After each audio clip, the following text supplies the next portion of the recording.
Hello students, जय माता दी। Welcome to my YouTube channel MD Shiva. तो चलिए आज मैं आपको लिए क्लास 10th का सबसे वीवीआई क्वेश्चन आपको हो सकता है कि पूछा जाता है, कई बार पूछा गया भी कि पूर्ण वर्ग विधि से मूल कैसे निकालेंगे। ठीक है, तो मूल निकालने की तरीका मैं सबसे आसान से लेकर आया हूँ। 4 से 5 टिप को आपको याद रखना है। आपको बस उतने में आपको समझ में आ जाएगा और थोड़ा सा ये लॉन्ग है पर शॉर्ट में आपको बताऊंगा। ठीक है, तो चलिए सबसे पहले इसको हम सोल्यूशन करते हैं क्वेश्चन को। तो हल करेंगे तो सबसे पहले यहाँ पे क्वेश्चन जो दिया हुआ है एक बार लिख लीजिएगा। ठीक है, चलिए तो वीडियो को, और मैं आपसे एक छोटे से रिक्वेस्ट करता हूँ, अगर आप मेरे चैनल पर हैं तो चैनल को भी सब्सक्राइब कर लीजिएगा और वीडियो को अंत तक जरूर देखिएगा, तभी आपको समझ में आएगा। ठीक है, तो चलिए देखिए हल करते हैं। अब यहाँ पे एक बार लिख लिए। अब इसमें सबसे फर्स्ट स्टेप उसमें आपको क्या है, टिप में याद रखना है कि जो हमारा एक्स स्क्वायर का जो गुणांक होता है, सबसे पहले तो द्विघात समीकरण जो होता है किस रूप में होता है, इसका व्यापक रूप क्या होता है, तो x square plus b x plus में सी होता है। तो देखिए कि ए एक्स स्क्वायर का जो गुणांक होता है वो ए है। ठीक है, ए ऐसे पर अब यहाँ पे देखना है कि एक्स स्क्वायर का गुणांक क्या है, तो 2 है। अब यहाँ पे देखना है कि हमको यहाँ प्लस में है तो यहाँ भी प्लस में होना आवश्यक है। अगर प्लस में नहीं है तो प्लस में बनाना पड़ेगा। ठीक है, तो चलिए यहाँ पे प्लस में तो है, पर यहाँ पे ए का एक्स स्क्वायर का सिर्फ और सिर्फ जो एक्स स्क्वायर का गुणांक होता है वो एक्स स्क्वायर का गुणांक +1 रहना चाहिए, बाकी कुछ नहीं। 2 4 5 6 7 8 ए बी सी डी नहीं रहना चाहिए, वहां पे हमको +1 बनाना ही होगा। पर यहाँ पे क्या है, 2 है, तो 2 को हटाने के लिए हम क्या करेंगे, ये 2 से कॉमन ले लेंगे, तो जिसमें 2 नहीं है उसको बटा में, ये ऊपर था नीचे आ जाएगा, इसको भी नीचे आ जाएगा, मतलब डिवाइड कर दीजिए। इसको भी लिख सकते हैं कि एक्स स्क्वायर के गुणांक से दोनों तरफ भाग देने पर। ठीक है, यहाँ पे भी लिख सकते हैं एक्स स्क्वायर के गुणांक से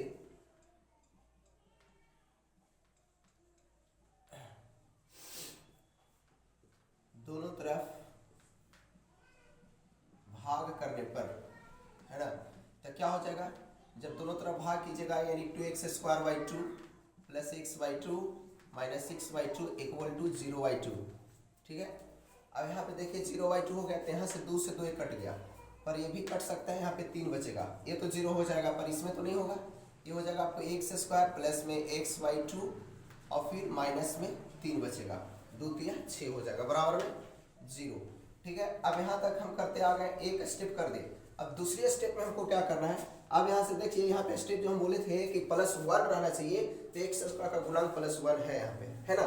अब हमको देखना है बी एक्स का, ई एक्स का काम हो गया। अब बी एक्स में चलेंगे, तो बी एक्स में आपको सबसे पहले क्या करना है, एक्स की जगह पर चाहे वो कहाँ भी कुछ भी रहे उसको क्या करेंगे, 1/2 से मल्टीप्लाई कर देंगे। ठीक है, तो जब 1/2 से मल्टीप्लाई करेंगे वो हमारा b का मान चुना जाएगा। और एक चीज सबसे पहले इसमें ध्यान देना है कि जब पूर्ण वर्ग विधि को बनाएंगे ना, तो हमको लाना होगा मतलब कि a + b का होल स्क्वायर या फिर a - b का होल स्क्वायर के रूप में। ठीक है, तभी पूर्ण वर्ग विधि आपको मतलब कि बनने का तरीका सही रहेगा। अब यहाँ पे देखिए कि यहाँ पे a + b का जो होल स्क्वायर है, तो इसको कैसे पकड़ेंगे कि अब यहाँ a + b का होल स्क्वायर होगा, तो हम इस तरह से, अगर a + b का होल स्क्वायर कब होगा, जब हमारा bx प्लस में रहेगा और a bx प्लस में रहेगा, तब आपको बनेगा a + b का होल स्क्वायर। और a - b का होल स्क्वायर कब बनेगा, जब bx माइनस में रहेगा। तो यहाँ पे हमारा जो b का मान है उसके बगल में प्लस का चिन्ह है, तो यहाँ पे आप हम आराम से कर सकते हैं x प्लस। ठीक है, a की जगह पर x हो गया। ठीक है, इसको रख ले रही है, हमको b का मान कभी नहीं पता चला है। अब b का मान निकालने का तरीका आपको बताया कि जितना b में है यहाँ पे जितना रहता है वो यहाँ पे 1 मल्टीप्लाई मतलब 1/2 से मल्टीप्लाई कीजिए। जैसे यहाँ पे है 1/2 × x, है ना, पहले से 1x/2 है तो ऐसे करके लिख सकते हैं इसको। अब x की जगह पर हम क्या किए हैं, 1/2 से मल्टीप्लाई करना होगा, तो जब मल्टीप्लाई किए तो कितना हो जाएगा 1/4, यही b बराबर हो गया। समझ गए कि नहीं, यहाँ पे लिख दीजिए 1/4 कर दीजिए। देखिए a + b का होल स्क्वायर चुना गया, जितना है c का मान इसमें रहने दीजिए। देखिए c का मान 3 था, 3 रख दिए। अब यहाँ पे क्या करना होगा, अब जो हम b का जो b लाए ना, इसी को स्क्वायर हमको लाके c में घटाना है। ये जो स्क्वायर है इसको लाके c में घटाएंगे। स्टेप 4 में आपको याद रखना है कि c में जो b का 1/2 का स्क्वायर घटाना है।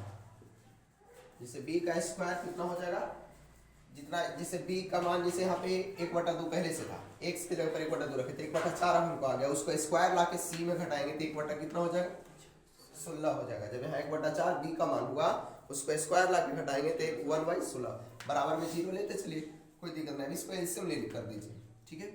तो यहाँ इसको अब लिखते चलिए 1/4 का होल स्क्वायर, फिर माइनस इसको एलसीएम लीजिए, 16 इसका एलसीएम हो गया 16। अब देखिए दोनों तो माइनस है, कोई दिक्कत नहीं। तब यहाँ देखिए 3 16 बार में तो 16 दिया 48 माइनस 1, दोनों कितना हो जाएगा 48 माइनस 1, दोनों माइनस में है तो ऐड हो जाएगा दोनों, तो क्या हो जाएगा 1x प्लस 1/4 का होल स्क्वायर माइनस में 49 इक्वल टू 16 हो गया। अब यहाँ से आपको यह स्टेप करना है कि इसको ऊपरटी कर दीजिए, ठीक है। तो बराबर को ऊपरटी कर दीजिए इसको, तो ये पट्टी माइनस में है तो ऊपरटी जाके प्लस में हो गया। अब यहाँ पे आपको पूर्ण वर्ग विधि तब होगा जब ये जो स्क्वायर है उसको ऊपरटी ले जाके, तो ये स्क्वायर है पट्टी, तो ये पट्टी यहाँ पे क्या हो जाएगा वर्ग, मतलब कि वर्गमूल में आके बदल जाएगा। तो यहाँ पे क्या हो जाएगा x plus 1/4 equal two plus minus में रखिएगा, मूल दो गुण होता है प्लस और माइनस दोनों में, तो 49/16 हो गया। अब इसका वर्गमूल होता है तो कर दीजिए, तो वर्गमूल क्या होता है तो इसको लिखते चलिए, देखिए प्लस माइनस में एगो 7 एगो 4 आ गया। अब यहीं से आपको अलग करना है तो कीजिए, अलग तो इसको भी ले जाकर ऊपर कर दीजिए, कोई दिक्कत नहीं है। जैसे देखिए x बराबर प्लस माइनस 7/4 माइनस ही पट्टी आ जाएगा तो 1/4 हो जाएगा, ठीक है। अब कहने का मतलब यहाँ पे हुआ, अब यहाँ से क्या करना है, एगो प्लस में, तो प्लस में किसको लेंगे, प्लस माइनस का डिवाइड करेंगे तो जो हमको वर्गमूल हुआ उसी को, बस एक बार प्लस में और एक बार माइनस में इसको लेंगे। अब बाकी जो ये पटिया था उसको 10 के 10 रख ले रहेंगे दोनों में, ठीक है कि नहीं। जैसे देखिए एक बार हम प्लस में लेते हैं तो प्लस में 7/4 माइनस 1/4 रह गया नहीं 10 के 10। यहाँ पे क्या करते हैं एलसीएम कर दीजिए, तो 7 माइनस 1 बचेगा 6/4, काट दीजिए तो 3/2 आएगा ना 3/2। फिर एक बार और करना है इसको, अब किसको करेंगे, एक बार माइनस में लेके करेंगे x बराबर, तो x बराबर माइनस में लेके करेंगे तो माइनस में 1/4 और माइनस में 1/4, 4 एलसीएम ले लें तो -7 माइनस 1 इक्वल टू -8/4 हो गया। इसको काट दीजिए तो कितना बच गया -2। देखिए दो गो मूल हमको आ गया, वो प्लस में भी आ गया वो माइनस में आ गया। तो यहाँ पे लिख देना है क्या आंसर में, कहता दी गई समीकरण का मूल्य एगो 3/2 और -2 होंगे या फिर है। देखिए समझ गए होंगे, आशा है नहीं पूरा विश्वास हो रहा होगा कि आप समझ गए होंगे। तो कैसे हमारी वीडियो लगी हमें कमेंट में जरूर बताएंगे। वीडियो देखने के लिए धन्यवाद।